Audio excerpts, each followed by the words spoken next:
الحمد لله الذي أرسل رسوله بالهدى ودين الحق ليظهره على الدين كله ولو كره المشركون وأشهد أن لا إله إلا الله وحده لا شريك له وأشهد أن محمدا عبده ورسوله لا نبي بعده صلى الله عليه وعلى آله وذرياته وصحابته ومن تبعهم بإحسان إلى يوم الدين أما بعد.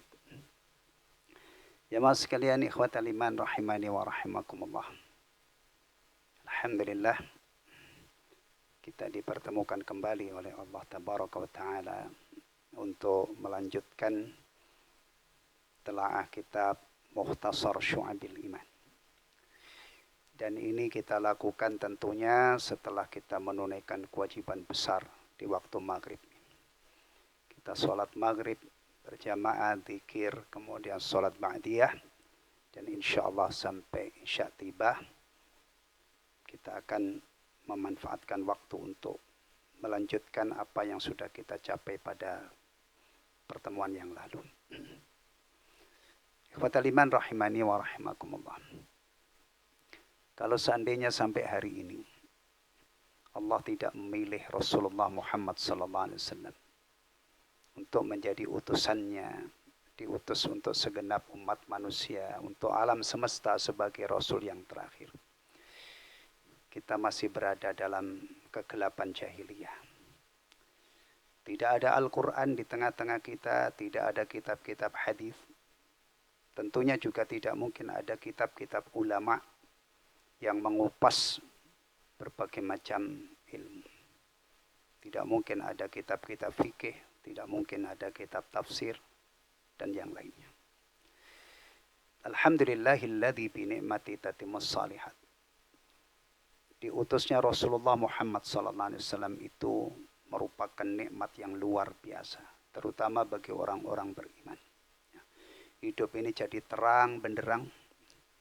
Kalau apa yang beliau wariskan kita pelajari, hidup ini terang benderang. Apa yang harus kita imani, ya, dijelaskan oleh beliau. Apa yang harus kita, kewajiban apa, ibadah apa yang harus kita tunaikan, jelas. Demikian juga semua urusan hidup kita menjadi jelas. Baik, ini salah satu bentuk syukur kita atas nikmat yang luar biasa ini. Kita luangkan waktu, kita pelajari, ya. Sedikit demi sedikit semoga makin hari hidup kita ini makin terang benderang, disinari dengan cahaya ilmu, cahaya sunnah, cahaya iman dan Islam. Tentunya juga tidak mungkin ada kitab Mukhtasar Syu'abil Iman kalau seandainya Rasulullah Muhammad SAW sampai hari ini belum diutus. Ya. Karena cabang-cabang iman ini, ya, bahkan bukan hanya cabang-cabang iman, ya, kita mengenal arkanul iman. Ada 6, itu dari Rasulullah SAW. Kita punya ilmu tentang iman, bahwa iman itu ada 60 sekian cabang. Ada 70 sekian cabang. Sekiannya itu berkisar antara 3 sampai 9. 63 sampai 69 cabang. 73 sampai 70, maksimal 79 cabang. Dan di kitab yang kita pelajari ini adalah 77 cabang keimanan. Yang paling tinggi la ilaha illallah, yang paling rendah menyingkirkan gangguan dari jalan.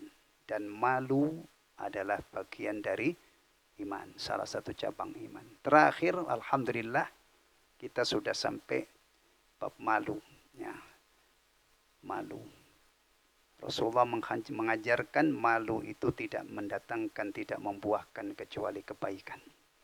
Jadi kalau diri kita ini kita hiasi dengan akhlak malu, maka adanya malu pada diri kita itu akan full membuahkan kebaikan. Karena rasa malu itu bisa mencegah seseorang untuk melakukan hal-hal yang tidak pantas. Hal-hal yang tidak senonoh, yang jorok, yang kotor, apalagi durhaka kepada Allah Subhanahu wa taala. Baik, kita lanjutkan sekarang cabang yang ke-55. Ini dekat banget ini. Saya yakin yang hadir semua ini sudah sering mendengar bahwa ini adalah bagian kebaikan yang diajarkan di dalam Islam. Cuman kaitannya dengan cabang keimanan mungkin kita baru ketemu di cabang 55. Ini biasanya kalau kita bicara cabang ini, itu dekat banget urutan kedua setelah urusan kita kepada Allah.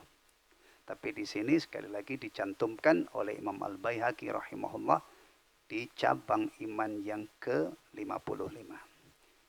Birrul walidain, berbuat baik kepada kedua orang tua. Ya. Sudah sering kan? Kita sebagai anak yang umur 40 tahun, 50 tahun, 60 tahun, masa iya nggak tahu kalau kita ini diwajibkan berbakti kepada orang tua. Telatlah. Sekian lama kita sebagai anak tidak tahu bahwa kita ini diwajibkan untuk berbakti kepada kedua orang tua. Bahkan ini biasanya diajarkan ketika bocah ya, anak itu masih belia, belum mukallaf, tapi sudah diingatkan, diajari bahwa sebagai anak diwajibkan oleh Allah Subhanahu wa taala untuk birrul walidain. Ketika agama ini mengalami pendangkalan, ya. Banyak orang mengaku Islam tapi tidak mempelajari, tidak menghayati, tidak memperhatikan ajarannya. Ya. Yang jadi korban itu banyak. Ya. Banyak kewajiban-kewajiban kepada Allah terbengkelai.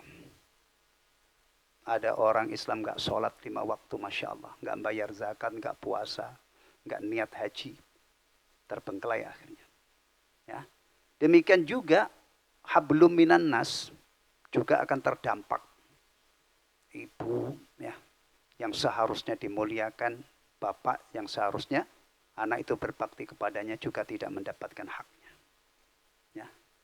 Tetangga yang seharusnya itu Masya Allah ya, aman dari gangguan tetangganya, ketika agama ini mengalami pendangkalan, tidak dipelajari, tidak dihayati, bahkan bisa saja lingkungannya itu elit banget, infrastrukturnya luar biasa, tapi tidak paham agama, bisa jadi tetangga juga jadi korban.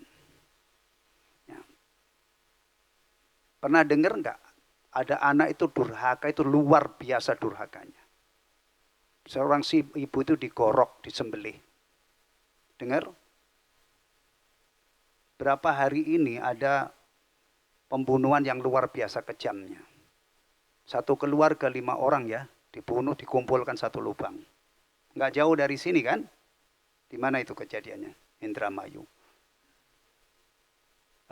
Fauzan, kita kalau jalan ke Indramayu itu berapa hari sampai? Indramayu. Ada juga mutilasi, orang dimutilasi jadi 500 bagian lebih. Dimutilasi, dicincang. Ada. Yang terakhir saya baca, ibu digorok oleh anaknya di Sulawesi. Antum yang dari Sulawesi? Maaf mas, saya menyebut tempatnya itu.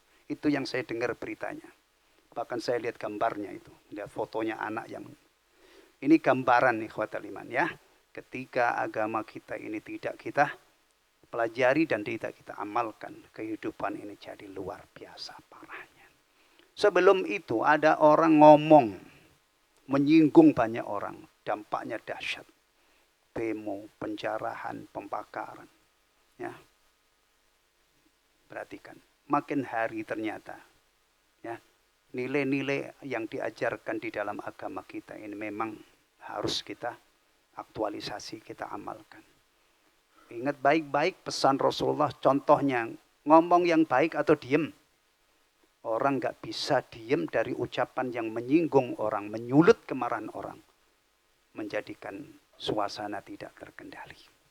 Ya, cukup. Kemarin itu semoga menjadi pelajaran berharga bagi kita semua ya. Sebentar aja kerugiannya berapa dengar-dengar? Untuk memperbaiki kembali hal-hal yang rusak-rusak kemarin itu berapa? Hampir 1 triliun katanya. Nggak tahu itu untuk Jakarta atau seluruh Indonesia, saya nggak tahu. Saya cuma mengambil pelajaran. Pantas Nabi Sallallahu Alaihi Wasallam itu pesan ya kepada kita, urusan lisan itu jaga.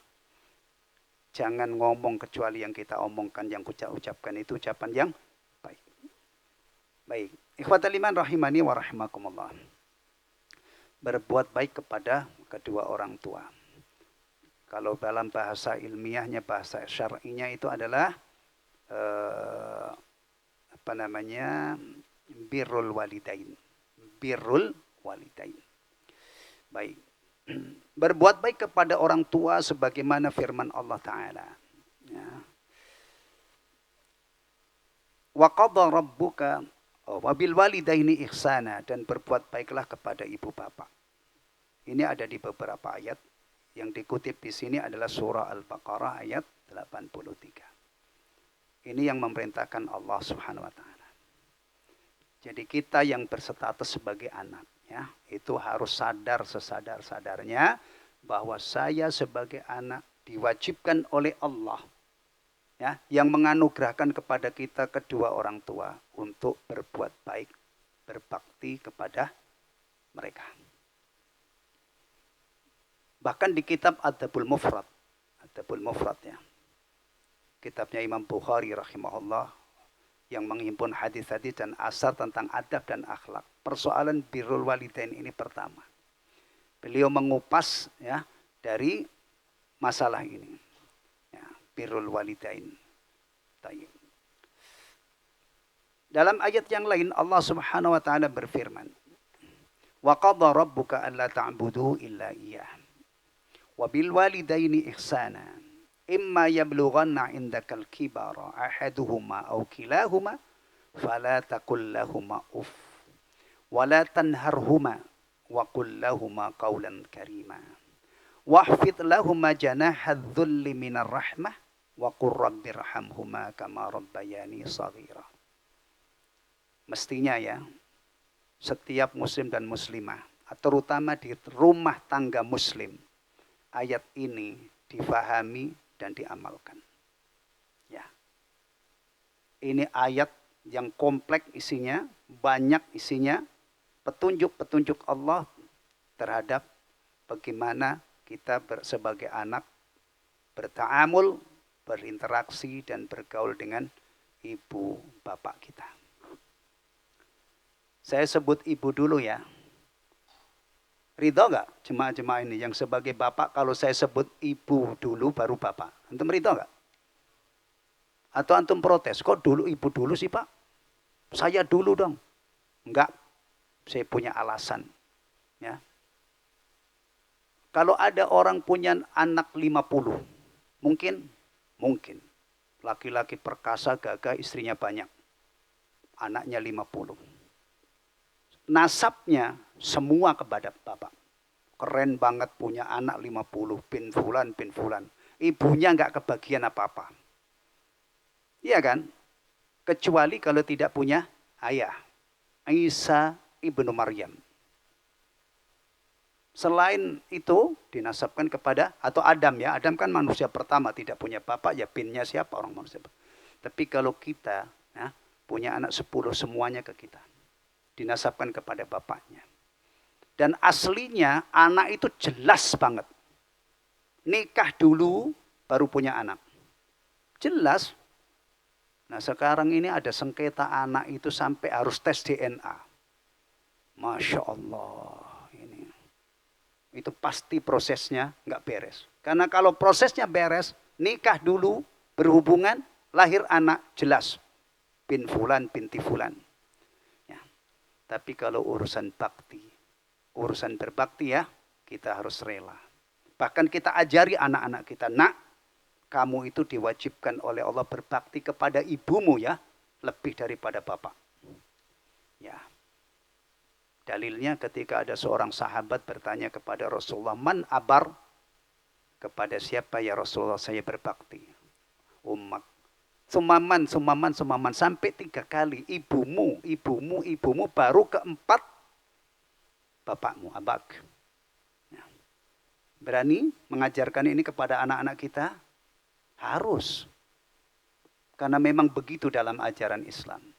Ibu itu punya hak untuk dibakti, dibaiki oleh anaknya. Kalau secara matematis berdasarkan hadis ini berarti 3 banding 1. Ya. Baik, kita tadabburi ayat ini, ikhwatal iman. Yang terjemahannya, Tuhanmu telah memerintahkan supaya kamu jangan menyembah selain Dia. Ini perintah yang paling utama.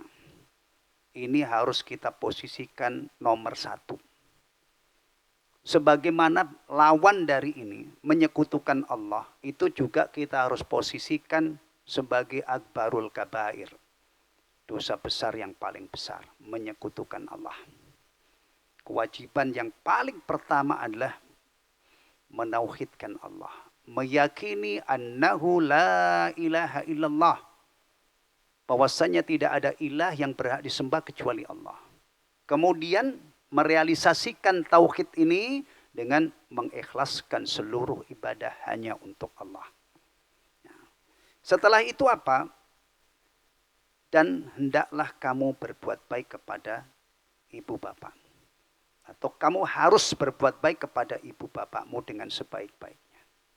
Maka saya katakan tadi, bab ini sebenarnya itu dekat banget. Ya, kalau kita merujuk kepada ayat ini setelah Allah, ya, berikutnya adalah perintah birrul walidain. Ya, hati-hati. Kadang-kadang ada orang itu sudah bagus di pertama tadi. Rajin ibadah, rajin ke masjid. Tapi dengan orang tuanya dia durhaka. Orang begini ini tidak mungkin kita katakan Qur'ani. Satu ayat saja belum diamalkan. Kalau kita sudah mujahadah, berjuang habis-habisan untuk menunaikan hak Allah, menunaikan kewajiban kita kepada Allah, ingat baik-baik, periksa bagaimana hubungan saya dengan kedua orang tua saya. Kalau misalnya umur-umur kita ini, umur-umur kita ya, rata-rata kan sudah tidak ada orang tua kita di dunia ini. Apakah berarti ketika orang tua kita sudah tidak ada di dunia selesai? Tidak. Masih banyak.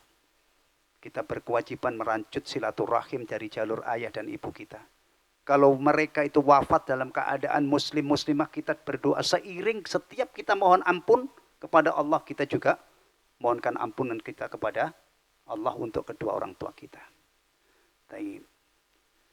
Jika salah seorang di antara keduanya atau kedua-duanya sampai berusia lanjut dalam pemeliharaanmu, sekali-kali kamu jangan mengatakan kepada keduanya, dan janganlah kamu membentak mereka, dan ucapkanlah kepada mereka perkataan yang mulia. Saking mulianya orang tua, Allah membimbing para anak itu sampai cara ngomongnya saja, adab berbicara dituntun oleh Allah. Segitunya hari ini kadang-kadang ada anak itu benar-benar tidak sopan kepada orang tuanya. Muslim lagi.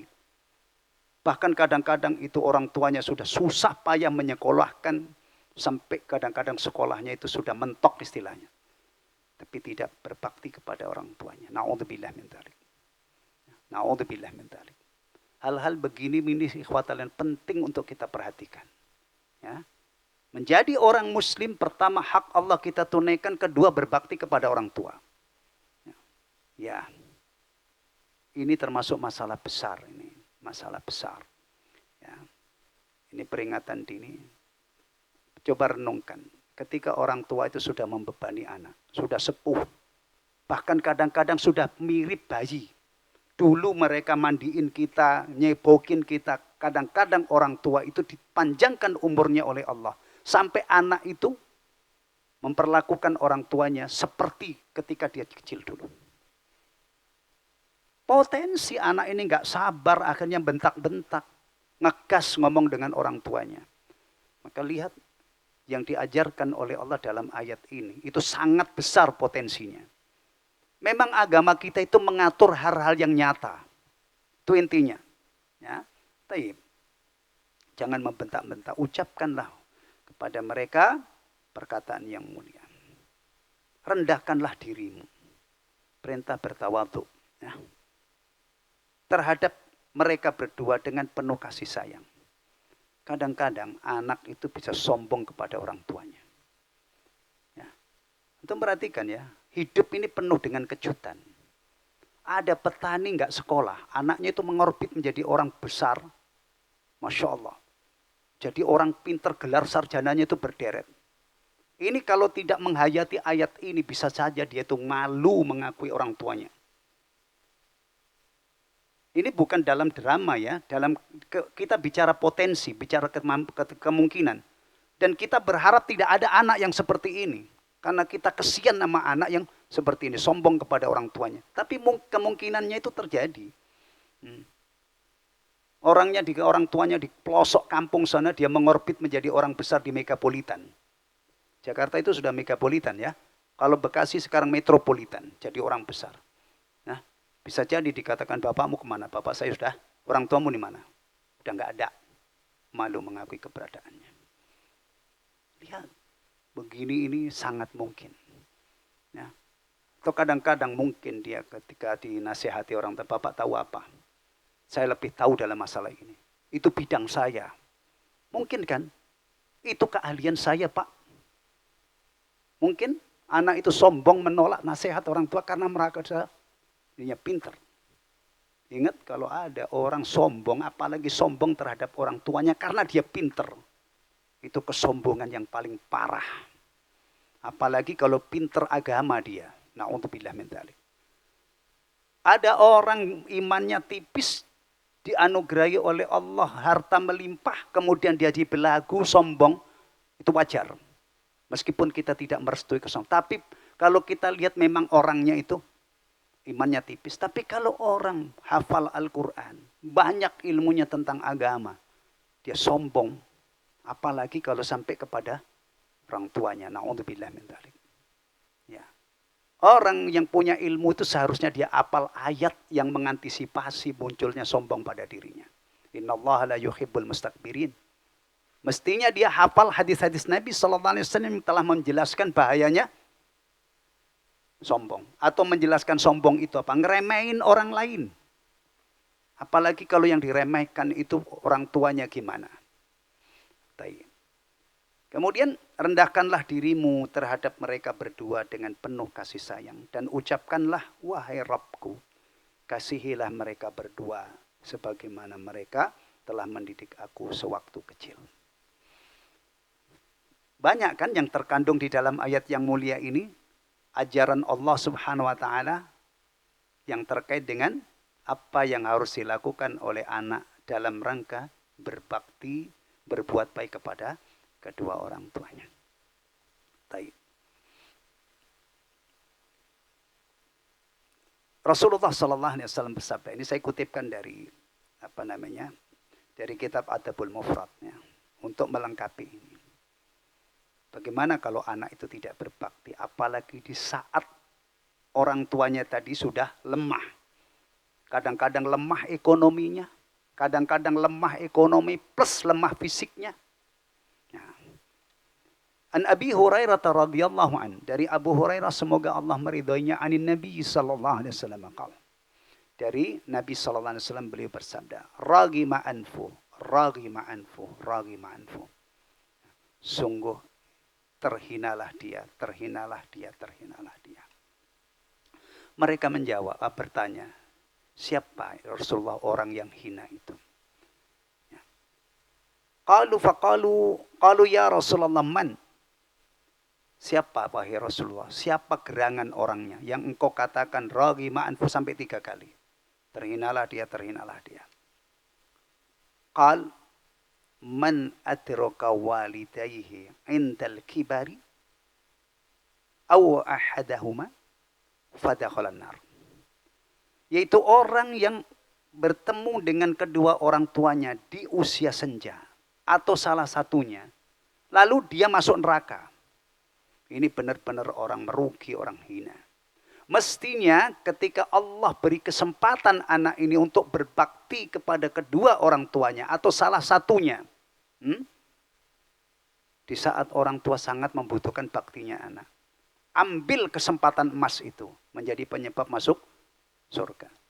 Tapi dia tidak mengambil kesempatan ini, maka Rasulullah mencela orang ini, mengancam orang ini. Ragima anfu, ragima anfu, ragima anfu. Orang dikasih kesempatan, orang tuanya butuh bantuan, dia punya kesempatan untuk berbuat baik, dia sia-siakan. Akhirnya dakhalan nar, dia masuk neraka. Kita itu kalau sebagai anak sudah dewasa, sudah punya rumah tangga, hati-hati. Kadang-kadang istri pendamping kita itu menjadi penghalang untuk berbuat baik kepada orang tua. Nah, hati-hati. Kadang-kadang ada orang itu, seorang anak, laki-laki lagi, ya, gagah perkasa, tapi punya istri yang jahat, menghalang-halangi anaknya untuk berbakti kepada kedua orang tua. Si suami ini tipe suami yang nurut banget sama istri. Akhirnya gimana? Terbayang orang tuanya terlantar. Nah, makanya perhatikan baik-baik. Dalam Islam itu tidak ada gusur-begusur. Kita tadinya misalnya belum punya keluarga. Hubungan kita dengan orang tua simple. Ya kan? Nanti hadir istri itu bukan berarti orang tua tergusur. Tapi kewajiban kita orang yang harus kita penuhi bertambah. Kita punya kewajiban terhadap istri, kita juga punya kewajiban terhadap orang tua. Nanti kalau kita punya anak-anak, kita punya hak, dan seterusnya. Ya. Baik. Kemudian hadis yang dikutip dalam bab ini. Ya. Ini kalau di kitab Adabul Mufrad ini hadis pertama. Hadis nomor 1 di Adabul Mufrad. Ya. Disebutkan dalam hadis Abdullah ibnu Mas'ud radhiyallahu an, diriwayatkan Al-Bukhari dan Muslim. Sa'altun Nabiyya sallallahu alaihi wasallam, saya bertanya kepada Nabi sallallahu alaihi wasallam, ayyul amali ahabbu ila Allah? Amal apa yang paling dicintai oleh Allah? Paling dicintai itu berarti paling besar ganjarannya. Qala as-salatu ala waqtiha. Salat pada waktunya. Ini penghubung kita dengan siapa? Dengan Allah. Kita istilahkan hablun minallah. Jadi hubungan seorang hamba dengan Allah, kaum muslimin, umatnya Rasulullah Muhammad SAW, yang paling pokok itu adalah iqamatus shalah. Menjaga sholat, dan sholat itu ditunaikan pada waktunya. Kalau di sini terkait dengan masalah waktu ya, sholat pada waktunya. Kalau kita tilik dari sisi yang lain, ada perintah hafidhu ala sholawati was sholatil wusta. Berarti sholat ini harus dijaga, ditunaikan pada waktunya. Ada kemungkinan orang itu mengulur-ulur waktu sholat, sudah adzan, baru adzan. Nah, sudah qomat, baru qomat. Terus diulur sampai kadang-kadang waktunya mepet. Biasanya kita itu kalau melakukan satu amal dalam kondisi waktunya mepet, gimana? Wow, sholatnya terburu-buru. Kayak ayam matok-matok. Fadzalika sholatul munafik. Kalau ini terjadi pada seseorang, ya, ini adalah sholat model ini sholatnya orang munafik. Jujur aja, ada nggak ajakan di dalam hati kita ini untuk menunda-nunda kebaikan ketika sudah kita merasakan itu nggak? Entar aja. Yang kalau kita perturutkan, semuanya jadi tertunda. Ini duit sudah siap mau bayar utang. Ada bisik-bisik entar aja. Itu ada motor baru, itu mendingan kamu beli motor baru. Akhirnya bayar utang tertunda. Entar. Terasa nggak itu? Pasti. Ya. Ini dari mana sumbernya? Sumbernya dari mana? Dari iblis. Di kitab Talbis Iblis. Saya baca di bagian akhir. Itu saya baca tidak utuh, cuma saya temukan di bagian akhir. Ada ulama salaf yang mengingatkan kita, uhadzirukum bisaufa. Aku peringatkan kalian terhadap saufa. Entar. Masya Allah, kalau kita renungkan berapa banyak korban bisikan saufa. Maka katanya di situ dijelaskan fa'innahu akbaru junuti iblis. Ini pasukan iblis yang paling kuat, yang paling elit. Korbannya banyak. Terutama orang itu kalau mau bertobat, itu biasanya dirayu-rayu, entar. Kamu masih muda. Tobat itu nanti kalau kamu sudah tua. Akhirnya, tidak sempat tobat karena mati muda. Ya, ada mati muda ya? Ada. Makanya Imam Hasan Al-Basri rahimahullah ketika menasihati orang-orang tua. Ya ma'syar syuyuh, mada yuntadaru bizzar'i idza balag. Wahai kawula tua, orang-orang yang sudah tua. Tanaman itu kalau sudah tua, apa yang ditunggu? Mereka kompak menjawab al-hasad, panen. Jadi kita itu kalau sudah 60 lebih itu sadar kita ini sudah layak panen. Apalagi zaman sekarang ada berita kematian si fulan meninggal dalam usia 80 tahun. Itu rela, semuanya sudah rela 80 tahun. Ya. Supaya anak muda ini tidak terpedaya, tidak tertipu. Beliau khususkan juga. Ketika menasihati orang tua, beliau juga menasihati anak-anak muda. Ya ma'syar syabab. Inna zar'a qad tudrikul aha qabla an tablugh. Wahai kawula muda, anak-anak muda, ketahuilah tanaman itu bisa diserang hama. Akhirnya tidak sampai tua. Hari ini kita itu kalau ke rumah sakit, ada anak muda 20 tahun, puluhan tahun sudah cuci darah. Bahkan sudah ada yang jelas-jelas meninggalkan kita, mendahului kita. Hati-hati dengan sholat. Ini Rasulullah menjawab, amal yang paling dicintai oleh Allah adalah sholat pada waktunya. Kemudian kita cari siasat, cari cara. Bagaimana kita itu mudah atau bisa menunaikan sholat pada waktunya. Bergabung dengan jamaah. Kita laki-laki ini sholat berjamaah itu adalah faktor yang menolong kita untuk memudahkan kita sholat pada waktunya. Ada nggak masjid di Rawalumbu ini atau di belahan manapun 1 jam setelah kumandang adzan yang masjid untuk umum maksudnya untuk masyarakat kemudian belum qomat? Ada nggak? Nggak ada. Di sini berapa jedanya? Maghrib berapa? 15? 10? Kalau subuh? Subuh aja nggak ada yang 40 menit, nggak ada ya. Di tempat saya itu 20 menit. Di sini mungkin juga 20 menit. Ya, udah. Kita kalau sholat berjamaah insya Allah amal utama pertama ini sholat pada waktunya mudah kita lakukan. Ya. Kemudian summa ayun lalu apalagi nih ketemu di sini. Qal birrul walidain. Rasulullah menyatakan berbakti kepada kedua orang tua. Yang dimaksud al-walidain di sini ibu bapak ya. Nanti kalau bab memuliakan orang tua, menyayangi yang muda itu bab lain. Nabi SAW termasuk sunnah Nabi adalah kita ini memuliakan yang tua, menyayangi yang muda.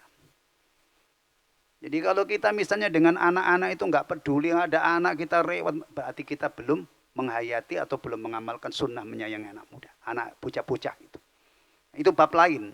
Di sini fokus kita pada kedua orang tua kita. Tsumma ayyun, kemudian apalagi? Qal al-jihadu fi sabilillah. Berjihad di jalan Allah. Jadi kalau kita merujuk hadis ini, ya, ada 3 amalan unggulan, amal-amal yang paling dicintai oleh Allah. Pertama apa tadi? Sholat pada waktunya. Yang kedua, berbakti kepada kedua orang tua. Maka saya katakan tadi, kalau kita itu sudah rajin sholat, perhatikan kita dengan orang tua kita. Kalau diukur pakai ayat tadi ya, kalau ada orang sudah menauhidkan Allah, sudah Masya Allah, sudah maksimal merealisasikan tauhid, mengikhlaskan ibadahnya kepada Allah. Dan kalau kita bicara ibadah itu yang paling dekat harian, 5 kali sehari sholat 5 waktu. Sudah kita tunaikan. Berikutnya, lihat hubungan kita dengan orang tua gimana. Dengan hadis ini juga, pertama sholat pada waktunya. Alhamdulillah kita ini mendapatkan taufik orang-orang yang rajin sholat. Tinggal berikutnya, birrul walidain. Kemudian yang ketiga apa? Al-jihadu fi sabilillah. Ya. Jihad dalam arti kita perang itu hari ini tutup pintunya. Kita tidak sanggup melakukan. Tidak punya modal untuk jihad. Kecuali jihad melawan hawa nafsu, jihad melawan syaitan, ya. Nah itu. Tapi kalau jihad dalam arti perang melawan orang kafir sebagaimana yang terjadi di zaman Rasulullah, perang Badar, perang Uhud, perang Hunain, perang Khandaq dan yang lainnya, hari ini kita tidak punya modal, tidak punya kekuatan untuk melakukan itu. Ikhwatal iman rahimani wa rahimakumullah. Ini bab birrul walidain ya. Sekali lagi, mari kita periksa ya, supaya kajian ini tidak hanya numpang lewat begitu saja. Kita jadikan bahan untuk introspeksi diri kita, muhasabah. Bagaimana saya terhadap perintah yang paling agung tadi. Perhatian kita kepada persoalan ibadah gimana. Yang kedua kepada kedua orang tua kita. Kemudian di sini ada yang menarik. Ibnu Mas'ud itu bertanyanya cuma 3. Berhenti. Ya. Ibnu Mas'ud mengatakan haddatsani bihin. Ya. Beliau menyampaikan atau mengajarkan itu kepadaku. Walawis tazattuhu lazadani. Kalau seandainya aku minta tambahan, pasti beliau akan berkenan menambahkannya. Ini adab. Adab yang dipraktekkan oleh seorang sahabiyun jalil Ibnu Mas'ud radhiyallahu anhu kepada Rasulullah sallallahu alaihi wasallam. Ya. Kita itu kalau bicara adab, di kitab Minhajul Muslim itu ada pembahasan tentang adab. Yang pertama adabun niyah. Adab kepada Allah, adab kepada Rasulullah, adab terhadap Quran, adab terhadap Rasul, adab terhadap diri sendiri. Baru pertama adab terhadap sesama manusia adalah adab terhadap orang tua. Ya, adab terhadap orang tua. Ini kaitannya dengan adab kepada Rasulullah. Setelah mengajukan 3 pertanyaan, berhenti. Ini adab. Dikhawatirkan kalau terlalu banyak bertanya terus ya, semayun sampai 10 misalnya, membuat Rasulullah SAW tidak berkenan. Ya, ini sekali lagi tambahan di akhir ini adalah adab terhadap Rasulullah SAW. Sebagaimana Allah tidak menghendaki anak itu durhaka kepada orang tuanya, maka karena kedudukan Rasulullah yang begitu mulia, maka Allah tidak menginginkan sahabat-sahabatnya itu tidak sopan kepada Rasulullah SAW. Ya. Sebagaimana anak itu dididik oleh Allah, diajari ngomong yang baik dengan orang tuamu, jangan kurang ajar. Maka demikian juga para sahabat. Untuk memuliakan Nabi SAW tidak bertutur kata yang tidak sopan. Tutur kata yang tidak sopan itu salah satunya volumenya, ngegas. Ya kan? Ya ayyuhalladzina amanu la tarfa'u aswatakum fawqa sautin nabi. Wala tajharu lahu bil qawli ka jahri ba'dikum li ba'din an tahbata a'malukum wa antum la tash'urun. Intinya Rasulullah didik para sahabat itu kalau berbicara dengan Rasulullah dengan sopan, suaranya lirih, tidak mengeraskan suaranya karena tidak menghormati beliau. Itu fatal akibatnya. Termasuk memanggil Rasulullah sallallahu alaihi wasallam. Allah didik para sahabat tidak boleh memanggil Rasulullah seperti memanggil di antara mereka. Abu Bakar kalau memanggil Umar, ya Umar. Umar kalau memanggil Abu Bakar, ya Abu Bakar. Tapi para sahabat tidak diizinkan oleh Allah untuk memanggil ya Muhammad. Ya, memanggilnya ya Rasulullah. Nah kita juga hari ini kalau misalnya sedang mengutip hadis, ya, tunjukkan cara kita mengutip hadis itu penuh dengan muatan adab. Rasulullah Muhammad sallallahu alaihi wasallam bersabda, kita sebutkan Rasulullah Muhammad kemudian kita bersolawat. Atau di Indonesia ini ada ekspresi pemuliaan Rasulullah yang bagus banget. Biasanya baginda Rasulullah Muhammad, baginda Nabi besar Muhammad sallallahu alaihi wasallam, itu juga ekspresi adab terhadap beliau sallallahu alaihi wasallam. Jadi ini faedahnya yang terakhir tadi, haddatsani bihin walaw istazattuhu lazadani. Ini adab Ibnu Mas'ud radhiyallahu an dalam mengajukan pertanyaan kepada Rasulullah. Dia tidak memberondong pertanyaan, tidak tidak mencecar dengan pertanyaan, tapi ketika sampai pertanyaan ketiga beliau stop. Ini sekali lagi adab terhadap Rasulullah sallallahu alaihi wasallam. Alhamdulillah wa taliman, satu cabang iman ya kita pelajari, kita bawa pulang ilmu ini, kemudian kita periksa diri kita. Kalau selama ini kita sudah berbakti, alhamdulillah, alladzi bi ni'mati tatimmus shalihat. Kalau tidak berbakti, segera bertaubat kepada Allah, karena durhaka kepada orang tua itu, naudzubillah min dzalik, membahayakan kita di dunia dan akhirat kita. Nanti insya Allah pertemuan berikutnya. Dari orang tua itu kita punya apa? Punya kerabat karib. Ya kan? Dari jalur ibu kita punya om, kita punya Pak D, kita punya kerabat. Nanti bab berikutnya adalah menyambung hubungan kekerabatan. Ya, semoga kita dipertemukan oleh Allah Subhanahu wa taala pada pertemuan yang akan datang. Amin ya rabbal alamin. Subhanakallahumma wa bihamdika asyhadu an la ilaha illa anta astaghfiruka wa atubu ilaik. Wassalamualaikum warahmatullahi wabarakatuh.